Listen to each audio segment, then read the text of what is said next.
زي ما الخريطة اللي موجودة على الشاشة دلوقتي، علشان بس نفهم مشروع نهر الكونغو ونتكلم على الحقوق أو مستقبل الأمن المائي في مصر. خلينا كده ناخدها ببساطة. مفروض مصر دلوقتي حاليا تكون مواردها 90 مليار متر مكعب في السنة. ليه؟ لأن احنا 90 مليون. 90 مليون الفرد بيعوز 1000 متر عشان يعيش على حد الفقر المائي. حد الفقر المائي بيبقى نصيب الفرد اللي هو نسميه اندر ستريس، عايش تحت ضغط، من 1000 ل 1700. لا احنا هنسيب ال 1700 ونرضى بال 1000 ده. فال 90 مليون نحتاج 90 مليار متر مكعب في السنة. طيب أنا ما عنديش إلا 60 مليار، 55.5 من مية النيل زائد 5 مياه جوفية. إذا أنا النهاردة في شهر مارس 2015 مصر بتعاني من عجز مقداره 30 مليار متر مكعب. طيب ده نقدر ايه اللي يقدر يسده؟ مصر بتعمل ايه؟ بتضحي بصحة ابنائها عشان تاخد جزء تعوض بيه. فبناخد 10 مليار من مية المصارف الزراعية اللي مليانة صرف صحي، اللي مليانة صرف صناعي، ونعيدها الى الترع مرة اخرى. والدولة تغمض عينيها عن 120 مصنع بيرموا في النيل بمخلفات، تغمض عينيها عن 5000 حوض تجميع لمية الصرف الصحي في جنوب الصعيد طلق في النيل. ال 5000 حوض تجميع دول حكومي، يعني الحكومة اللي بتجمع مياه الصرف وتلقيها في النيل. يظنون أن هذا زيادة للموارد المائية أو محاولة لسد العجز، إنما النتيجة فشل كلوي وتليف كبدي وأورام في مختلف أجزاء المصريين. فبالتالي نحن نعاني حاليا من هذا العجز اللي أمرض المصريين ودمر ما نسميه في الزراعة سلامة الغذاء. إذا أنا النهاردة عندي عجز 30 مليار. طيب سنة 2015 هيوصل عدد سنة 2050 هيكون عدد سكان مصر بعد 35 سنة 135 مليون. 135 مليون يعني هيرتفع، عايزين 135 مليار، إذا سيرتفع العجز على طول إلى 75 مليار. أي مورد مائي في الدنيا يمكن أن يعوضنا أو يعطينا هذا الكم الضخم. حسبنا لو زرعنا شواطئ البحر المتوسط كله بمحطات التحلية، وزرعنا البحر الأحمر كله وبإمكانيات السعودية البترولية، لقينا أن كل ده ممكن أقصى كمية يدهنا 5 مليار متر مكعب. طب والباقي 70 مليار دول، بقية ال 75 مليار أجيبهم منين؟ إذا لابد لمصر في مستقبل أمنها المائي أن تبحث عن مورد مائي غزير. طب لماذا اللجوء إلى نهر الكونغو؟ نهر الكونغو هو أضخم نهر في القارة الأفريقية. يعني إذا كان نهر النيل بتاعنا أطول نهر في العالم، إلا نقدر تقول عليه إنه نهر فاضي من المية، خالي من المية. كل المية اللي فيه 84 مليار. نهر الكونغو فيه قد إيه بقى؟ 1284 مليار. 1284 بيصبوا في المحيط الأطلنطي كل عام، حتى إن هم شاقين طريق جوه المحيط لمدة 60 كيلو. مياه عذبة ضايعة. فبالتالي الرئيس كابيلا رئيس الكونغو قال انتوا عمالين تتخانقوا في نهر النيل على 84 مليار وانا برمي فوقهم 1200 مليار، تعالوا خدوا 100 حلوا بيها خناقاتكم. الرئيس يوري موسيفيني رئيس اوغندا ثنى على هذا الوضع وقال لن تحل مشاكل دول منابع النيل الا بوصلة نهر الكونغو الجار، لانه هو احنا الكونغو احد دول منابع نهر النيل بالمناسبة، يعني احد ال11 دولة، وبيأتي منها نهر غزير اسمه نهر السميليكي. نهر السميليكي ده بيصب في بحيرة ألبرت وبيدي النيل حوالي 4 مليار متر مكعب. جنب منه على طول بمسافة 480 كيلو نهر الكونغو هذا الضخم. فإذا الراجل بيقول أنا ما عنديش حد هيتأذي، مفيش دولة. يعني امتى الناس تعترض على إن مصر أو السودان تاخد من نهر الكونغو؟ لو كان حصتهم من المية هتقل. انما الميه راح المحيط تترمي في الميه المالحه. طب البشر اولى من الميه المالحه. فهو عشان كده قال خدوا 100 مليار عملوها. بدا بعض الزملاء اللي كانوا شغالين في الكونغو لقطوا الخيط وبداوا يشتغلوا فعلا على الوصله. الوصله بتمر في منطقه غابات، لان الكونغو هنشوفها دلوقتي الوصله الصوره نعم. الثانيه. الوصله بتمر في منطقه غابات، لان الكونغو اكبر دوله في القاره الافريقيه من ناحيه المساحه.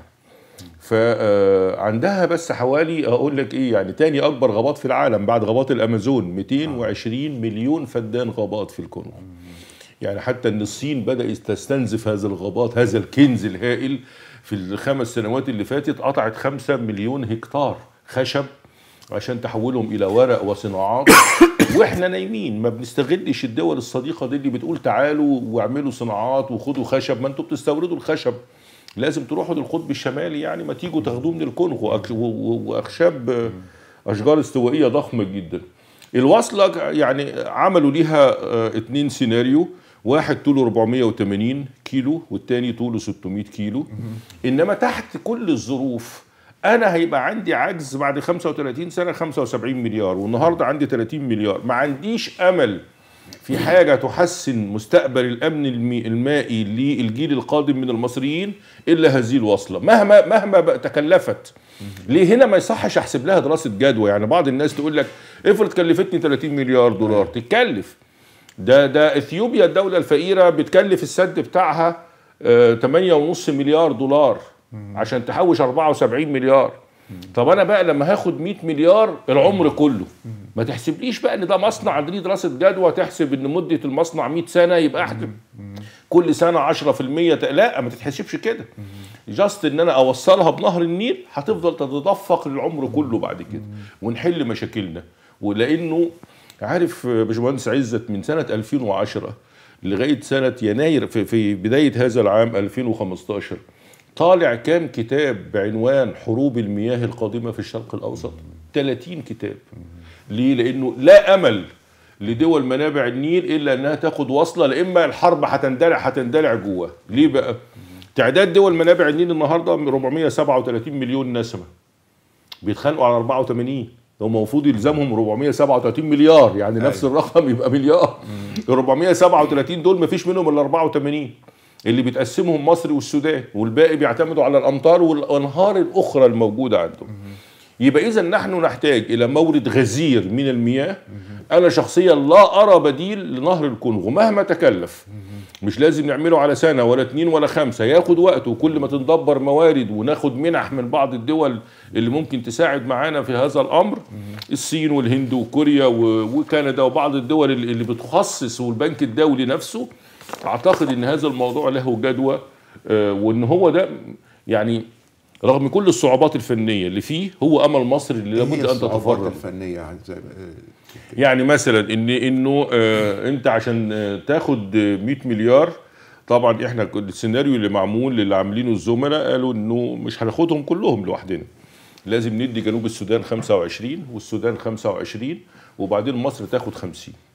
طيب يبقى نمرة واحد لازم جنوب السودان والسودان يوافقوا بالزبط على ان الوصله دي تمشي. يعني ليه بقى؟ انا شايف ان هي بس في السودان، في جنوب السودان، وجنوب السودان دي دوله مستقله. نعم، والسودان ايضا. ليه بقى؟ ما هو انت دلوقتي نهر النيل اللي جاي من النيل الابيض في جنوب السودان بيسع 12 مليار فقط، يعني الميه اللي ماشيه فيه حوالي 13 مليار حتى بلاش 12، وفي 30 مليار بيهدروا في المستنقعات في جنوب السودان. اذا انت محتاج انك تعرض مجرى النهر وتعمقه عشان في ميه كتيره جايه، وتمشي بقى بهذا التعريض والتعميق زي فكره قناه جونجل اللي كان مقترحها الرئيس السادات ونفذ منها 80% بطول 362 كيلو. احنا هنمشي اكتر من كده طول جنوب السودان والسودان بعد كده عشان اعرض واعمق مجرى النهر. معلش، قناه جونجل دي موجوده فين؟ يعني فين دي قناه جونجلي؟ نهر النيل لما بيخرج من اوغندا ينبع من البحيره النهائيه بحيره ألبرت، بيدخل جنوب السودان بيبقى اسمه نيل ألبرت، بيقابل منطقه مسطحه ما فيهاش انحدار، فبيفرش على مساحه كبيره جدا. يعني صنفت على انها اكبر مستنقع مياه في العالم، وقدرتها المنظمه الدوليه للمياه للامم المتحده بانها بتفقد كل سنه من 30 الى 50 مليار نتيجه مياه سطحيه بتتبخر. حشائش مائيه كثيره جدا بتستهلك منها كميات كبيره. وبالتالي هذا البحر كان فكره قناه جونجل ان احنا نبدا من عند العاصمه جوبا في الجنوب في مدخل جنوب السودان. هم عاملين العاصمه قرب اوغندا، يعني اول ما النيل بيخش اول مدينه اسمها نمل وبعدين جوبا على طول. من عند جوبا هتبدا السياحات الموجوده دي. مفيش بقى هنا مجرى نهر النيل زي ما قلت لحضرتك، مفيش انحدار، فالنيل فرش على مساحه كبيره.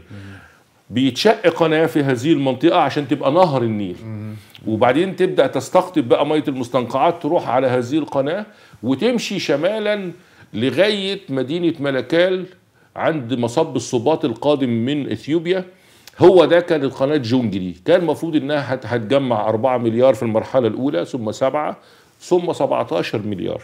وتوقفت ليه؟ توقفت لانه الجنوبيين لما اتفقوا مع الرئيس السادات على قناه جونجلي، كان ايامها السودان موحد والجنوبيين كان معاهم حكم ذاتي، وافقوا مقابل ان مصر هتعمل تنميه. يعني مصر وعدتهم بانها تقيم مستشفى، تقيم محطه كهرباء، تقيم محطه مياه، عشان لابد ان يكون هناك مقابل، المقابل التنميه، عشان ما نحطش مبدا بيع المياه ونرسخه. فقالوا تعالوا اعملوا لي تنميه.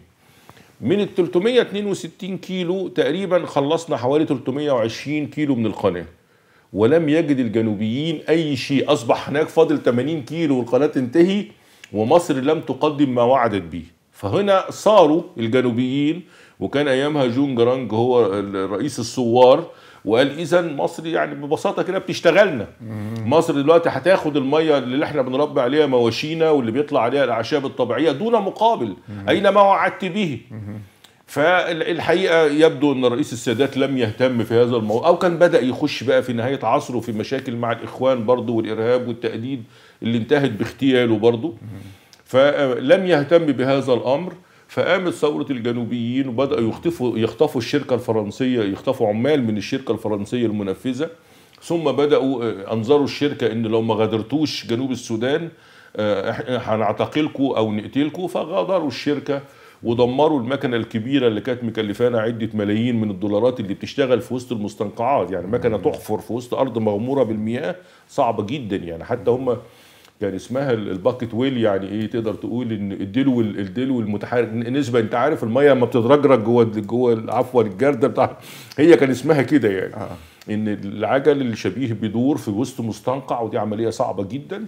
وكادت ان تتم هذه القناه لولا وزير الماليه المصري في اخر عهود السادات اللي اخل بتعهداته مع جنوب السودان. نفس على فكره المشكله بعد كده حصلت في اتفاقيه عنتيبي 2010 مع الدكتور بطرس غالي.